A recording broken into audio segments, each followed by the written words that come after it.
Here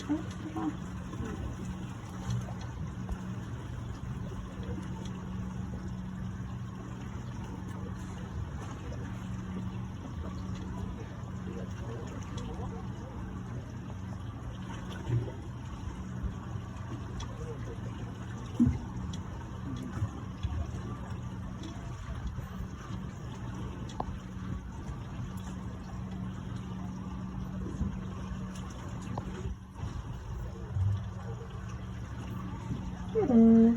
Oh, Pac-Man. Pac-Man was hanging out with these guys yesterday. So I named him Pac-Man because we're not sure if it's a boy or girl, so it might be Pac-Man. But it has a little triangle out of the tip of its dorsal fin. And there's one that looks like somebody took an ice cream scoop with the top. I'll show you who that is. That's somebody new to us, or a new marking of an older dolphin. So the markings that we use to ID them do develop over their lifetime. So we could see a dolphin with one marking one day and then a lot more the next. That was kind of the case for Callie's calf Noah. Callie had a calf back in 2017.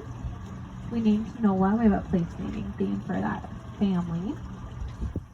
And Noah first